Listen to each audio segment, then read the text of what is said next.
नमस्कार, सत श्री अकाल दोस्तों। मैं रोहित गुप्ता, मेरे यूट्यूब चैनल रोहित क्लासेस में आपका तहे दिल से स्वागत है।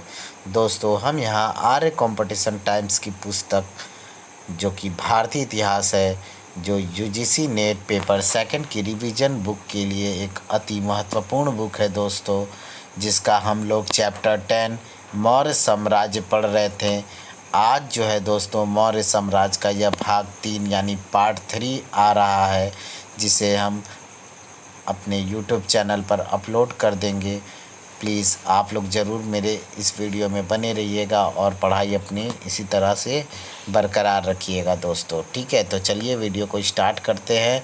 उससे पहले, स्टार्ट करने से पहले आप सभी लोगों से अनुरोध है कि प्लीज़ आप सभी लोग वीडियो को लाइक करें।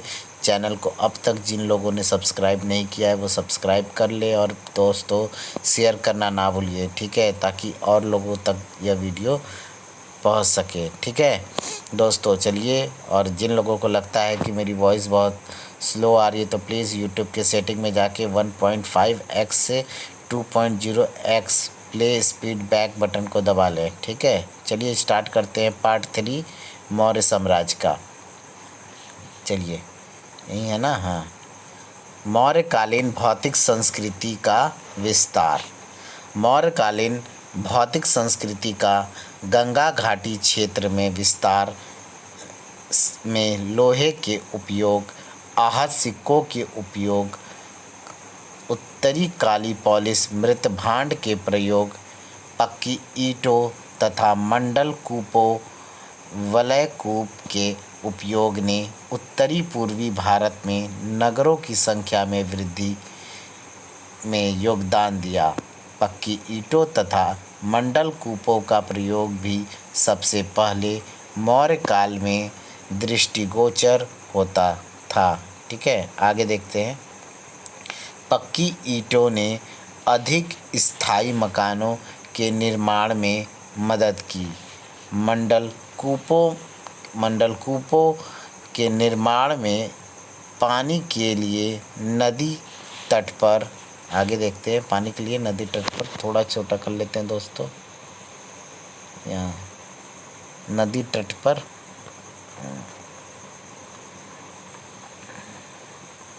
चलिए यहीं से, नदी तट पर दोस्तों बस्तियों के निर्माण की परंपरा में परिवर्तन हुआ। अब लोग कुएं खोदकर नदी तट से दूर दूर के इलाकों में भी बसने लगे। ठीक है, आगे। अतः मंडल कूपों ने पानी की समस्या के समाधान में मदद दी। ये मंडल कूप तंग बस्तियों में शोषगर्तों का भी कार्य करते थे। मौर्य काल में उत्तरी काली पॉलिश मृत भांड मिले हैं। उड़ीसा में शिशुपालगढ़ तथा बंगाल में चंद्रकेतुगढ़ इन मृत भांडों के उत्खनन की दृष्टि से महत्वपूर्ण है। आगे दोस्तों, मौर्यकालीन कला देखते हैं। कुमार स्वामी ने मौर्य काल को राजकीय कला एवं लोक कला में विभाजित किया। पाटलिपुत्र या पटना के समीप बुलंदी बाग से नगर के परकोटे एवं कुम्हरार से 80 स्तंभों वाले राजप्रासाद के अवशेष मिले हैं। इन्हें प्रकाश में लाने का श्रेय स्पूनर महोदय को है। स्पूनर ने कुम्हरार राजप्रासाद को चंद्रगुप्त मौर्य का एवं अल्तेकर तथा मिस्र अशोक का मानते हैं। आगे, फाहियान के अनुसार यह प्रासाद मानव कृति नहीं है, वरन देवों द्वारा निर्मित है। मेगस्थनीज एवं एरियन के अनुसार इस राजप्रासाद की शानो शौकत का मुकाबला ना तो सूसा और ना एक बेतना ही कर सकते हैं।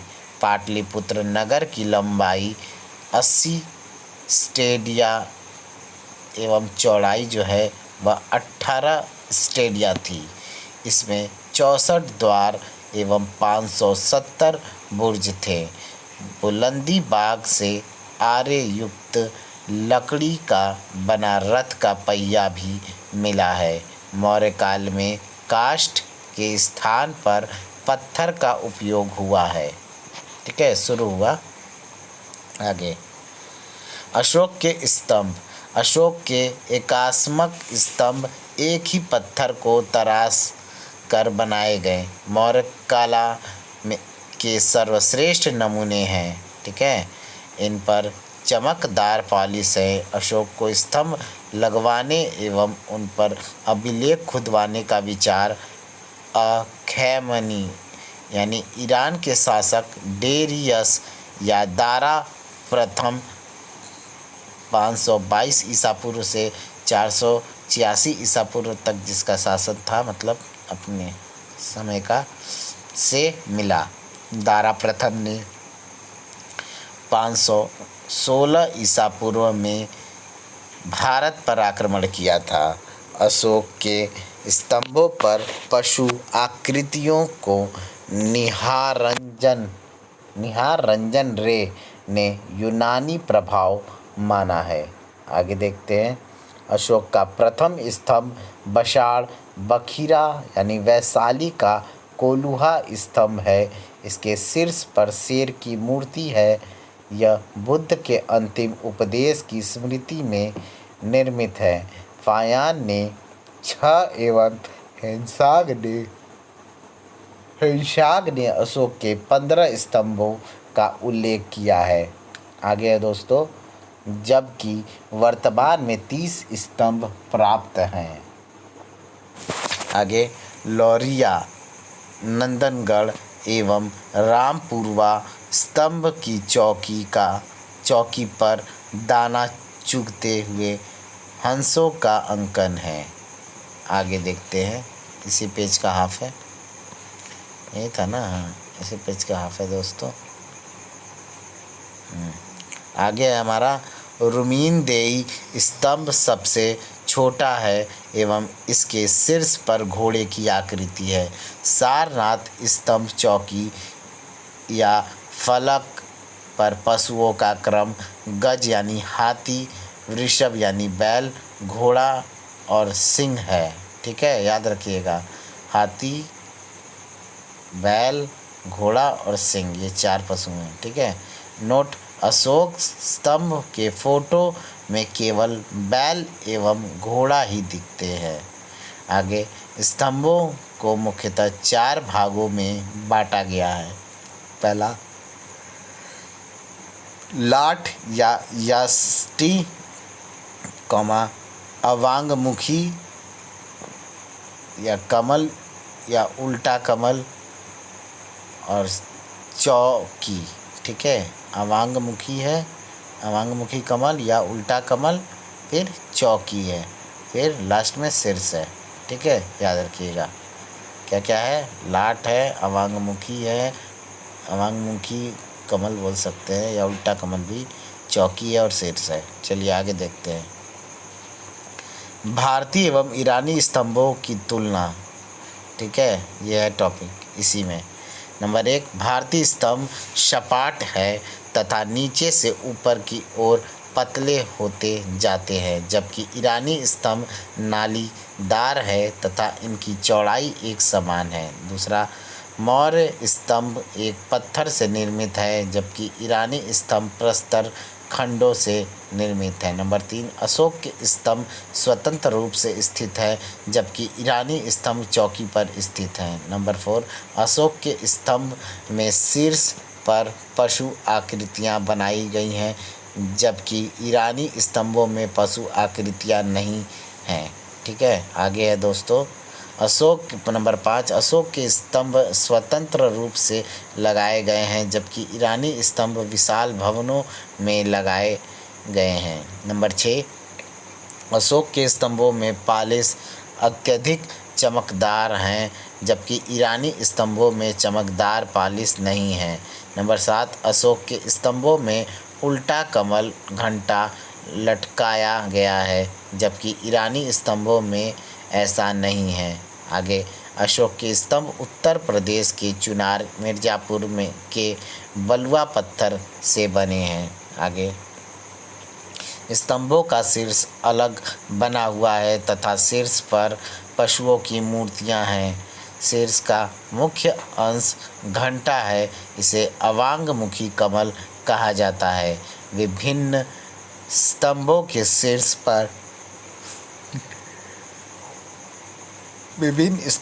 शीर्ष पर निम्न पशु हैं। दोस्तों आगे देखते हैं अशोक के स्तंभ और पशु कौन कौन से हैं ये देखते हैं। सारनाथ स्तंभ पे दोस्तों 4 सिंह हैं।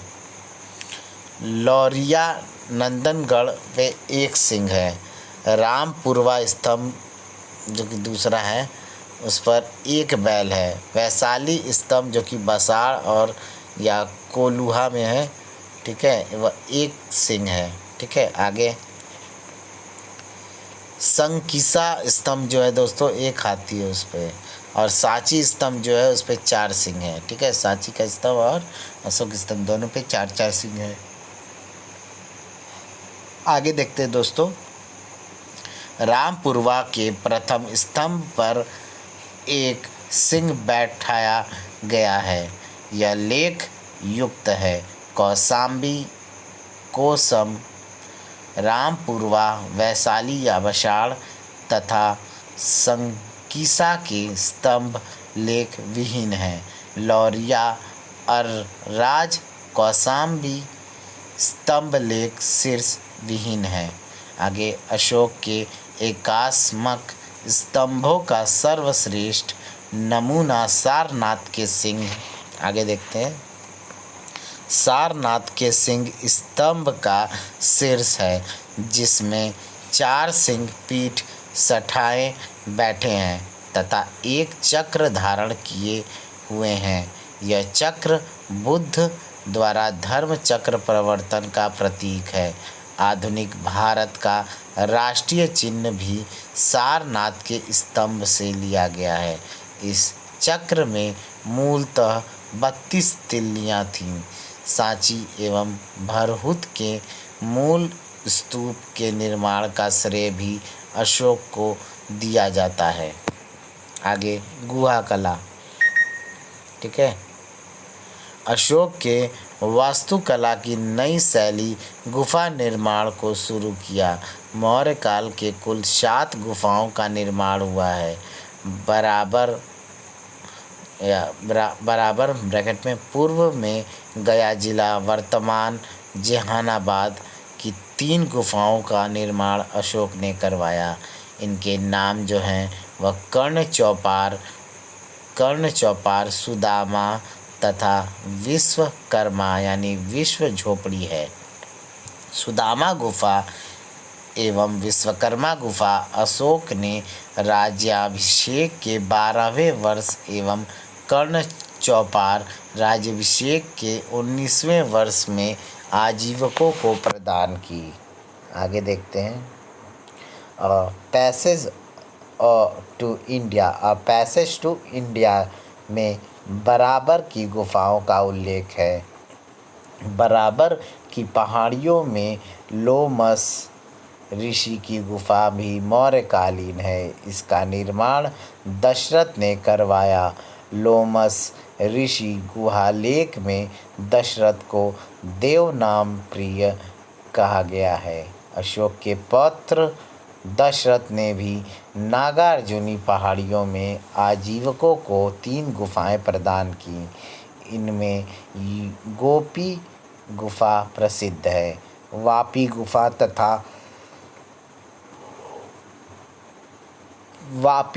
तथा पदथिक गुफा अन्य गुफाएं हैं। राजगृह के निकट सीतामढ़ी गुफा है। यह किसी पहाड़ी पर नहीं है बल्कि स्वतंत्र रूप से ग्रेनाइट पत्थर को भीतर से खोद कर बनाया गया है। इसका निर्माण संभवतः दशरथ ने करवाया था। आगे दोस्तों देखेंगे लोक कला। मथुरा के परखम ग्राम से प्राप्त यक्ष मूर्ति यह मणिभद्र कहलाती है। पटना के दीदारगंज से प्राप्त चामर ग्राहिणी यक्षी, बेसनगर से प्राप्त यक्षी, ग्वालियर की मणिभद्र यक्षी की मूर्ति, राजघाट वाराणसी से प्राप्त त्रिमुख यक्ष की प्रतिमा, शिशुपालगढ़ से प्राप्त यक्ष की प्रतिमा, विदिशा से यक्षी की मूर्ति। आगे पटना के बुलंदी बाग से नर्तकी की एक मृण मूर्ति है तथा रथ का एक पहिया मिला है जिसमें 24 तिल्लियाँ हैं। ठीक है। उड़ीसा में धौली में चट्टान को काट कर हाथी की आकृति बनाई गई। आगे देखते हैं। लोहानीपुर पटना से 2 जैन तीर्थंकरों की प्रतिमाएं प्राप्त हुई हैं। मौर्यकालीन मृण मूर्तियां अयोध्या से मिली हैं। कालसी देहरादून से हाथी की मूर्ति मिली है जिसके नीचे गज तमे लिखा है। रोपड़ से मौर्यकालीन हाथी दांत की एक मुहर मिली है। इस पर शासक का नाम भदुपालकस लिखा है जो यहाँ का स्थानीय शासक था। ठीक है। आगे देखते हैं दोस्तों। इसी में आगे है कौटिल्य का अर्थशास्त्र। आइए इसके बारे में भी थोड़ा ध्यान देते हैं। कौटिल्य के पिता का नाम जो था वो चड़क था और इनका चाणक्य था। चड़क होने के कारण चाणक्य कहलाए। कौन? कौटिल्य। ठीक है। इनके पिता का जो नाम था वो चड़क था, उसी के कारण जो है इनका नाम चड़क की जगह चाणक्य रखा गया। ठीक है। आगे देखते हैं। हेमचंद्रकृत अभिधान चिंतामणि में चाणक्य के 8 नाम मिलते हैं। पुराणों में इन्हें द्विजर्षभ यानी श्रेष्ठ ब्राह्मण कहा गया है। आगे द्रामिल नाम उसके अभिजन होने का सूचक है। उन्हें भारत का मैकियावेली एवं वर्णाश्रम धर्म का महान पोषक कहा गया है। आगे दोस्तों, अर्थशास्त्र की भाषा संस्कृत है। यह गद्य पद मिश्रित सूत्र शैली अन्य पुरुष शैली में है। इसमें 6000 श्लोक, 180 प्रकरण, 141 अध्याय एवं 15 अधिकरण हैं। ठीक है। आगे कौटिल्य ने राजा की दिनचर्या में इतिहास श्रवण को आवश्यक बताया है। कौटिल्य ने 4 आश्रम बताए हैं। पहला दोस्तों, आगे 4 आश्रम बताए हैं। आश्रम तो देख ही लेंगे, इसके आगे का पॉइंट देखते हैं। अर्थशास्त्र प्राचीन भारत में राजकीय एवं सामाजिक व्यवस्था के अध्ययन का महत्वपूर्ण स्रोत है। अर्थशास्त्र प्राचीन भारतीय चिंतन की नीति शास्त्र परंपरा का प्रतिनिधि ग्रंथ है। इसमें व्यक्ति के लौकिक आचरण और उसकी उन्नति, राज्य की सैद्धांतिक तथा व्यावहारिक समस्याओं आदि का विवेचन किया गया है। ठीक है। आगे देखते हैं। अर्थशास्त्र में बताया गया है कि कैसे राज्य को प्राप्त करना तथा सहेजना चाहिए। 1905 ईस्वी में तंजौर के एक ब्राह्मण ने अर्थशास्त्र की हस्तलिखित पांडुलिपि मैसूर रियासत के पुस्तकालय अध्यक्ष शाम शास्त्री को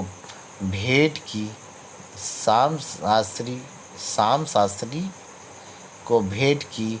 जिन्होंने 1909 ईस्वी में इस ग्रंथ का प्रकाशन करवाया। 1915 ईस्वी में अर्थशास्त्र का अंग्रेजी अनुवाद किया गया। कौटिल्य का वास्तविक नाम दोस्तों वह विष्णुगुप्त शर्मा, ठीक है, शर्मा जी पे कौटिल्य शर्मा है, जिसे चाणक्य नाम से भी जाना जाता है।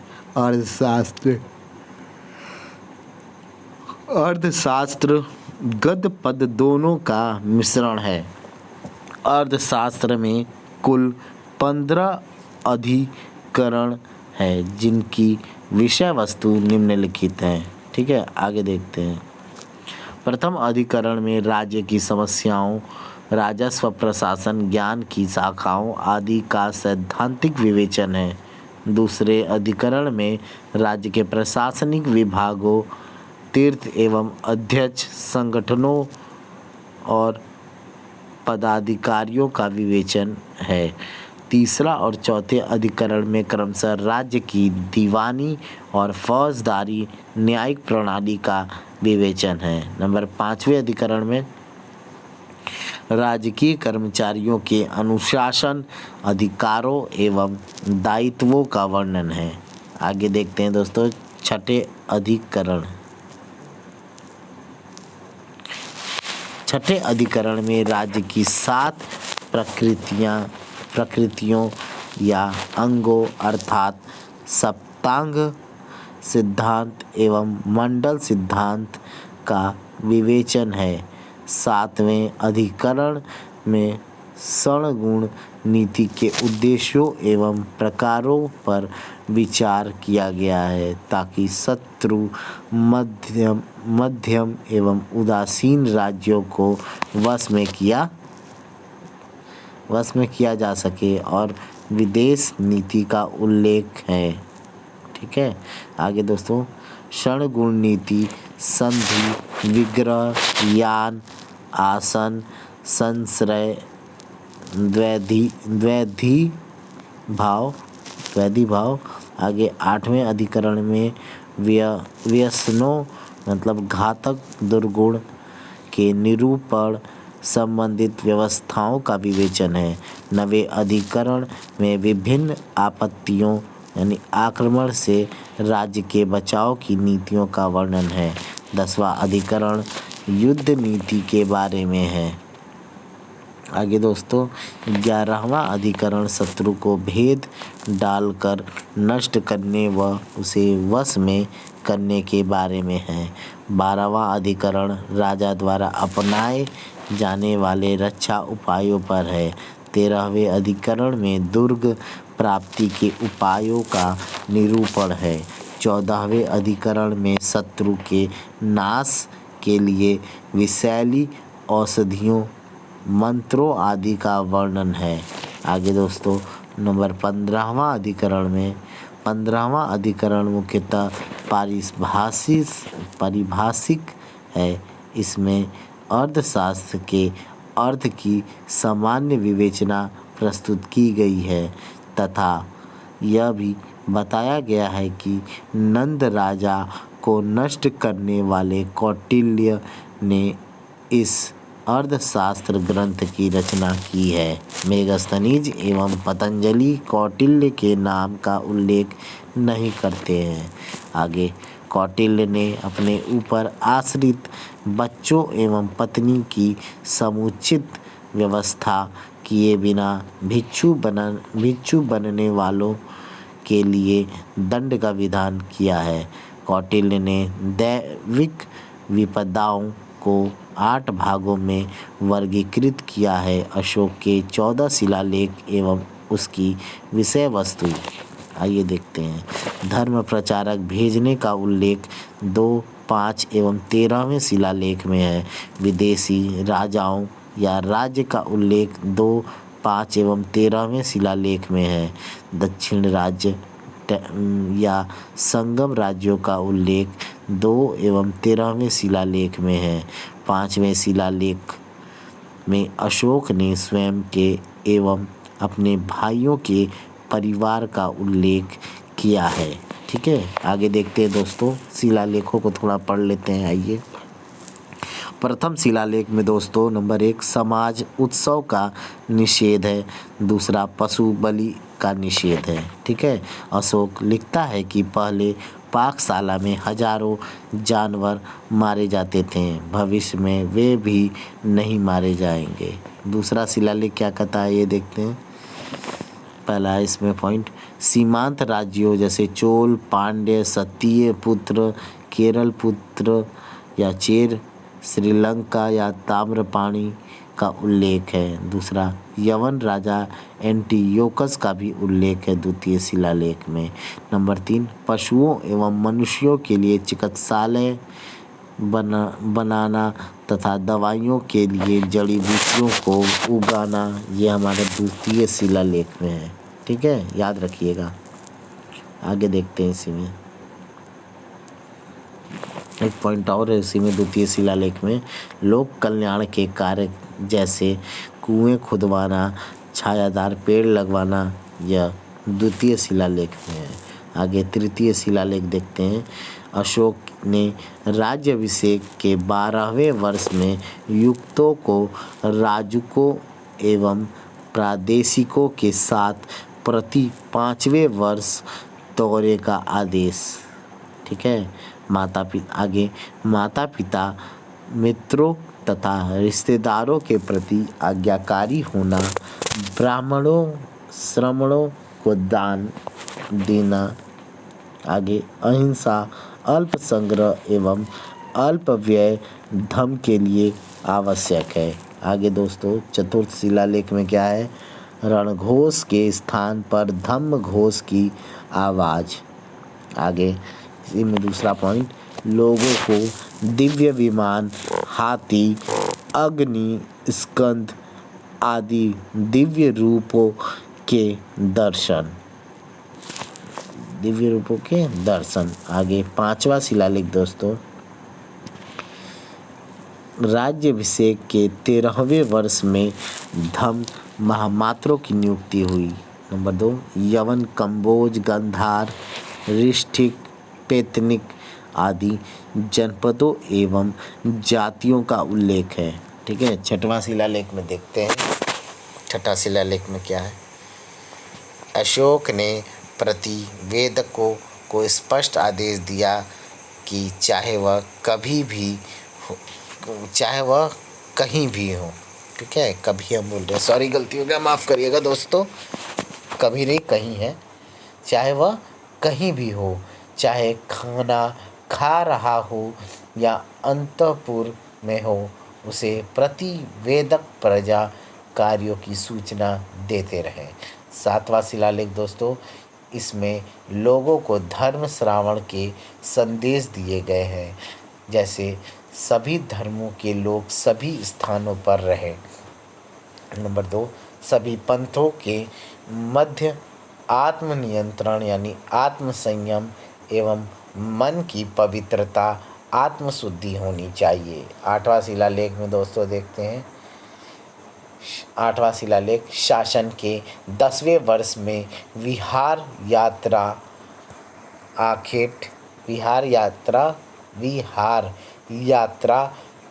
ब्रैकेट में आखेट के स्थान पर धम्म यात्रा की शुरुआत, जिसमें ब्राह्मणों, सन्यासियों तथा लोगों से मिलना,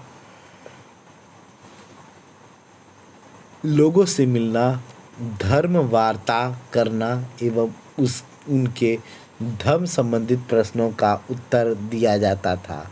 नौवां शिलालेख में लोग, विशेषतः स्त्रियां, बहुत से सारहीन मंगल करती हैं।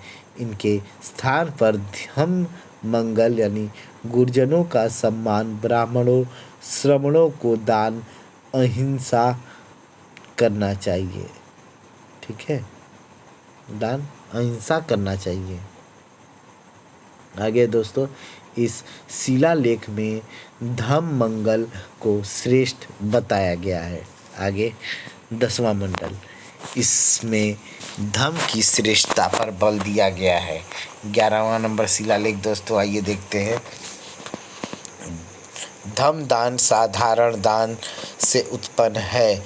दासों एवं सेवकों के प्रति उचित व्यवहार, माता पिता की सेवा, मित्रों, परिचितों, ब्राह्मणों, श्रमणों के प्रति उदारता। ठीक है, कहीं 2 बार थोड़ा पड़े ना, सद्गुणों के प्रति उदारता एवं अहिंसा ही धम्मदान या धर्मदान है। ठीक है, याद रखिएगा। आगे हमारा दोस्तों 12वां शिलालेख। 11वां हम लोगों ने पढ़ लिया है, 12वां देखते हैं। यह धार्मिक सहिष्णुता का शिलालेख है। इसमें कहा गया है कि सभी संप्रदायों के लोग एक दूसरे संप्रदायों के सिद्धांत पर को जाने। ठीक है। दूसरा पॉइंट, सभी धर्मों के सार की वृद्धि की कामना। नंबर 3, जो मनुष्य अपने धर्म को पूजता है एवं दूसरे के धर्म की आलोचना करता है, वह ऐसा करते हुए अपने धर्म को हानि पहुंचाता है। अतः अतः वाणी पर संयम होना चाहिए। ठीक है, आगे इसी का देखते हैं आगे। इसमें धर्म महामात्र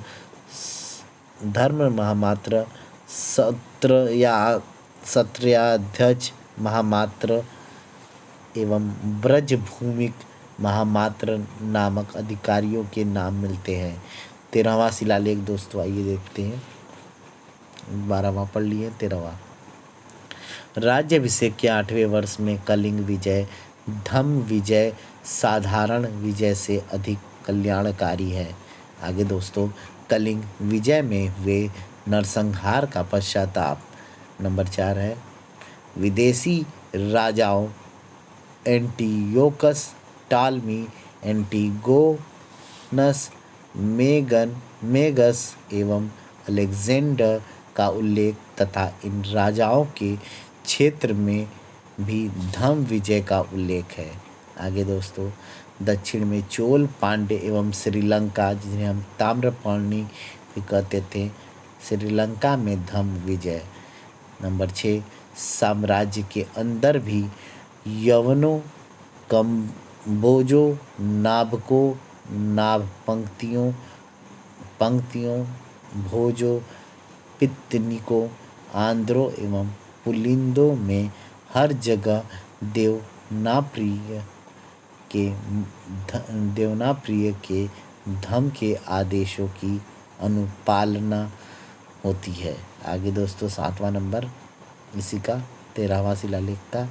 देवनामप्रिय को विश्वास है कि जो लोग गलती करते हैं उन्हें जहाँ तक संभव हो माफ़ कर देना चाहिए। 8वीं, जातियों, जंगल में रहने वाली जातियों को जो अपराध करती है क्षमा करने का आश्वासन दिया गया है एवं दंड देने की चेतावनी भी दी गई है। आगे 14वां शिलालेख। ये धम्म अभिलेख राजा प्रियदर्शी द्वारा इसलिए खुदवाए गए हैं कि लोग धम्म के सिद्धांतों की अनुपालन कर सकें। ठीक है, आगे है धौली एवं क्षमा करिएगा दोस्तों, थोड़ा इधर हो गया। हाँ, यहीं पे थे। धौली एवं जौगढ़ में 11, 12, 13 नवंबर के शिलालेखों के स्थान पर 2 पृथक कलिंग अभिलेख मिलते हैं। ये तोसाली एवं समपा के जिला अधिकारियों को संबोधित किए गए हैं। तोसाली धौली का प्रशासनिक केंद्र था तथा जौगढ़ का प्रशासनिक केंद्र समपा था। प्रथम पृथक कलिंग अभिलेख। ठीक है, ये देखते हैं। सभी मनुष्य मेरी संतान हैं। जिस प्रकार मैं अपनी संतान के लिए यह लौकिक एवं पारलौकिक कल्याण की कामना करता हूँ, उसी प्रकार अपनी प्रजा के लिए भी कामना करता हूँ। ठीक है, आगे इस अभिलेख की घोषणा तिष्य नक्षत्र में 8वें दिन की गई है। ठीक है, आगे नगर प्रशासकों को आदेश दिया गया है कि लोगों को बिना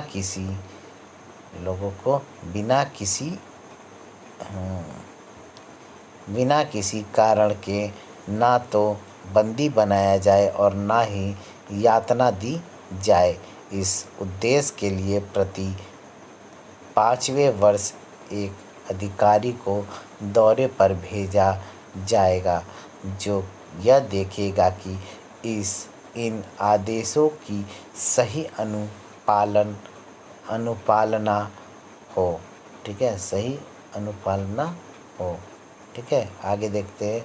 लेकिन उज्जैन के राजकुमार को यह आदेश दिया गया कि यह अधिकारी प्रति तीसरे वर्ष दौरे पर जाए।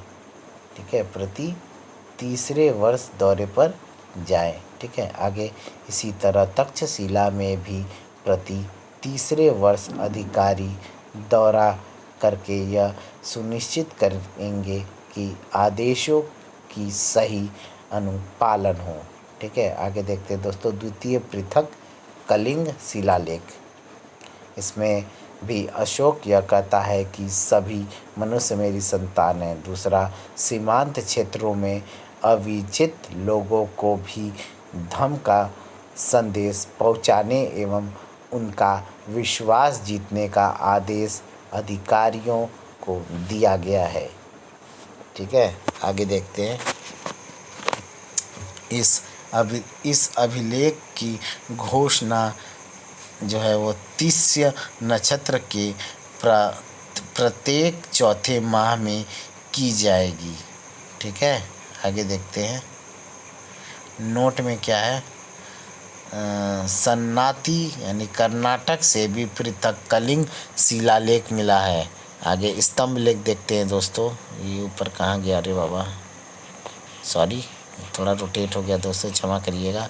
हालांकि हम लोग लास्ट पेज पे हैं।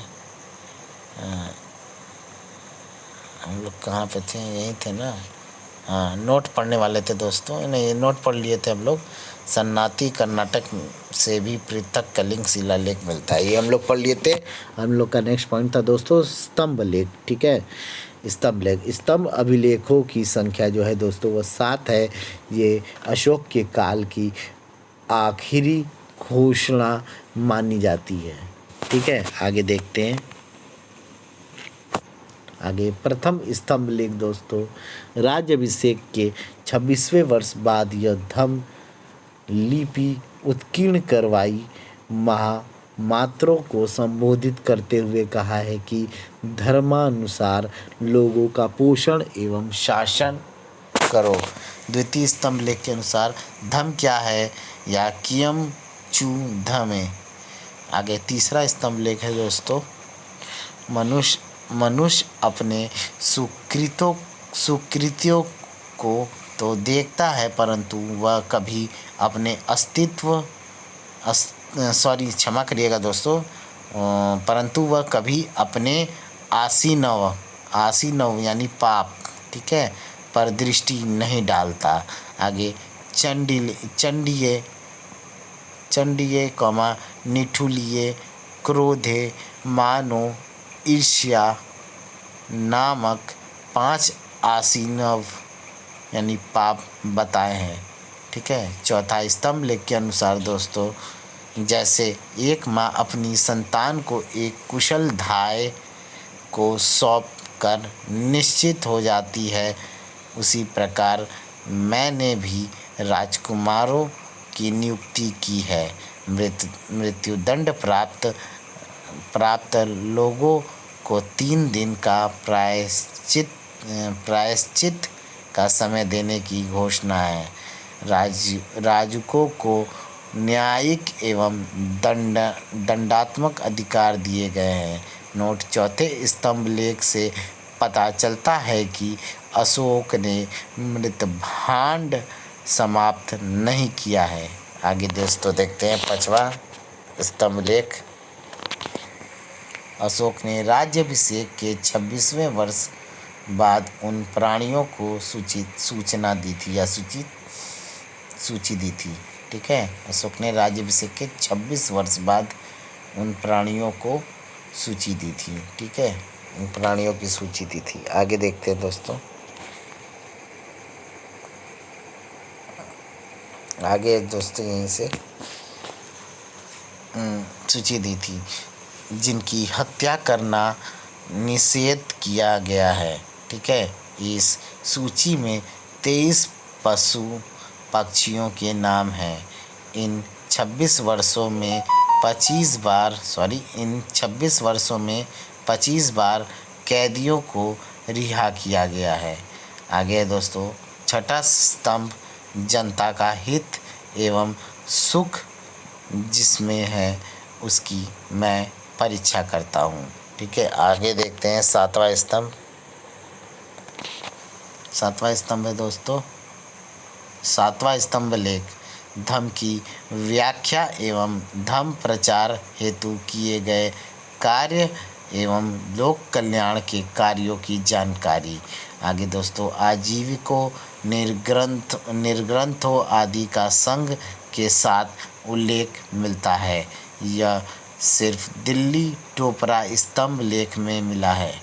ठीक है, याद रखिएगा। आगे देखते हैं दोस्तों, अशोक के अभिलेखों के बारे में विभिन्न तथ्य। पहला है, कंधार के द्विभाषीय अभिलेख के अनुसार अशोक के धम्म का प्रभाव शिकारियों एवं मछुआरों पर भी पड़ा है। ठीक है, आगे देखते हैं। आगे है कौशाम्बी के संघ भेद रोकने संबंधित आदेश में अशोक कहता है कि जो भी संघ में फूट डालने की कोशिश करता है, चाहे वह भिक्षु हो या भिक्षुणी, उसे सफ़ेद कपड़े पहनाकर संघ से निष्कासित कर दिया जाए। आगे है दोस्तों, कौशाम्बी अभिलेख में ही लिखा गया है कि उपासकों को प्रत्येक उपोषित दिवस पर आकर इस नियम की अनुपालना करनी चाहिए।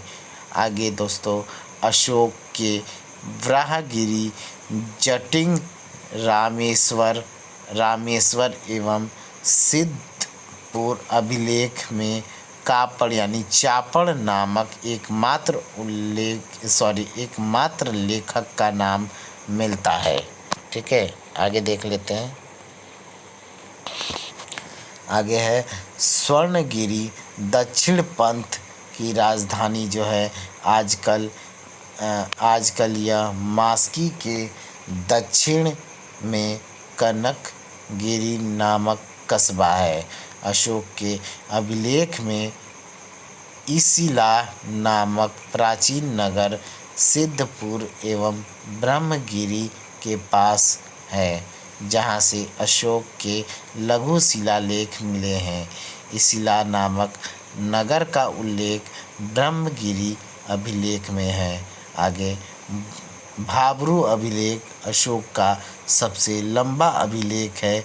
इसमें अशोक बुद्ध धम्म एवं संघ नामक त्रिरत्नों में आस्था प्रकट करता है तथा भाब्रू अभिलेख ही यह सिद्ध करता है कि अशोक की बुद्ध धर्म में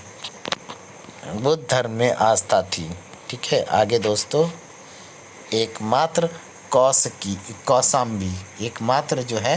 कौशाम्बी के लघु स्तंभ लेख से ही अशोक की एक रानी कारुवकी तथा उसके एक पुत्र तीवर का नाम मिलता है। तीवर तथा कारुवकी के अलावा अशोक के परिवार में अन्य किसी भी सदस्य का नाम अशोक के अभिलेखों में नहीं मिलता। मौर्य काल में जनसाधारण की भाषा पाली थी। अशोक की राजभाषा प्राकृत थी एवं अभिलेख भी प्राकृत भाषा में ही खुदवाएं। आगे देखते हैं दोस्तों, इसी का हाफ पॉइंट है। अब क्या है दोस्तों, आगे हमारा पॉइंट, मौर्यकालीन शब्द एवं उनके अर्थ देख लेते हैं दोस्तों। मौर्यकालीन में शब्द क्या कहते हैं और उनके अर्थ क्या है। ठीक है, चलिए आइए देखते हैं। पहला है दोस्तों हमारा सीता। क्या है? सीता। राजकीय भूमि तथा इस भूमि से प्राप्त आय जो था वो सीता कहलाता था। आगे है दोस्तों बलि। बलि एक प्रकार का धार्मिक कर या चढ़ावा था। आगे है क्षेत्रक। भूमि का जो मालिक होता था वह क्षेत्रक होता था। उपवास।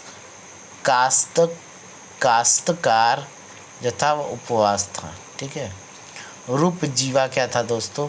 वैश्यावृत्ति पर जीविका यापन करने वाली जो स्त्रियां होती थी उन्हें हम रूप जीवा कहते थे। ठीक है। आगे देखते हैं जेठक। शिल्पी संघ का मुखिया जो होता था दोस्तों वह जेठक होता था। श्रेणी क्या था? व्यापारिक संघ का जो मुखिया था वह श्रेणी था। सॉरी, क्षमा करिएगा दोस्तों, श्रेष्ठी। श्रेणी हम बोल रहे हैं। श्रेष्ठी जो था ना वो व्यापारिक संघ का मुखिया था। आगे गहपति। भूस्वामी जो था वह गहपति कहलाता था। सेतु जो था दोस्तों फल फूल सब्जियां पर लिया जाने वाला जो कर था वो सेतु था। विष्टि क्या था? बेगार जो था दोस्तों वो विष्टि था। आगे भाग। भूमि कर जो था या किसानों की निजी भूमि पर कर जो था वह भाग कहलाता था। अमात्य क्या था? उच्च प्रशासनिक अधिकारियों का वर्ग जो था वो अमात्य था। रज्जु क्या था दोस्तों? भूमि माप के समय लिया जाने वाला कर जो था वो रज्जु था। उद्रंग उद्रंग सिंचाई कर को उद्रंग कहते थे। प्रणय क्या था? आपातकालीन कर जो था, ठीक है, इमरजेंसी टैक्स जो था दोस्तों वह प्रणय था। आगे सेना भक्तम। सेना कर जो सेना के प्रयाण के समय तेल व चावल के रूप में लिया जाता था।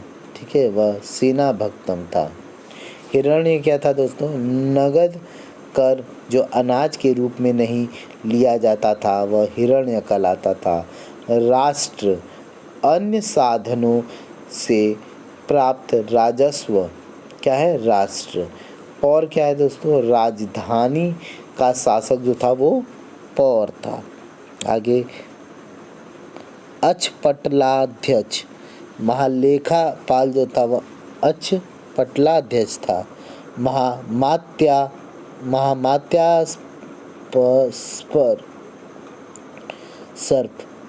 महामात्यापसर्प जो था वह गुप्तचर विभाग का अध्यक्ष था। ठीक है। आगे दोस्तों वार्ता क्या था? कृषि पशुपालन एवं व्यापार का सम्मिलित रूप जो था वह वार्ता था। आगे पथी कर समाहर्ता द्वारा वसूल किया गया अतिरिक्त कर जो था वो पथी कर था। विविध पशुओं की रक्षा के लिए वसूला गया कर जो था वो विविध था। रक्षित पुलिस जो था वो रक्षित था अर्थशास्त्र के अनुसार। कौष्ठेयक जो था दोस्तों वह सरकारी जलाशय से सिंचित भूमि से लिया जाने वाला कर था। ठीक है। आगे दोस्तों सार्थवाह। व्यापारियों का काफिला जो था वो सार्थवाह था। आगे है हमारा परिहीनक। सरकारी भूमि पर पशुओं द्वारा हानि पहुंचाने पर लिया जाने वाला कर था परिहीनक। पिंड कर पूरे गांव से वर्ष में एक बार वसूला जाने वाला कर पिंड कर था। आगे है औपायनिक। विशेष अवसरों पर राजा को दी जाने वाली जो भेंट थी वो औपायनिक कहलाती थी। ठीक है। पार्श्व क्या था दोस्तों? अधिक लाभ होने पर व्यापारियों से लिया जाने वाला जो कर था वह पार्श्व था। ठीक है दोस्तों, तो इस प्रकार दोस्तों हमारा मौर्य डायनेस्टी जो है, मौर्य साम्राज्य दोस्तों हम लोगों का ख़त्म होता है। ठीक है। उसके बाद जो हम लोग चैप्टर नंबर 11 लाएंगे दोस्तों। थैंक यू फॉर वॉचिंग दोस्तों। वीडियो को देखने के लिए आपका तहे दिल से स्वागत है। और प्लीज़ दोस्तों वीडियो को आप लोग लाइक कर दीजिएगा। चैनल को सब्सक्राइब अब तक जिन्होंने नहीं किया वो प्लीज़ कर देंगे। और शेयर करना दोस्तों कोई नहीं भूलेगा। ओके, मिलते हैं नेक्स्ट वीडियो में। Thank you so much. Bye bye दोस्तों, टेक केयर। खूब पढ़ते रहिए, खूब पढ़ते रहिए। Bye, see you.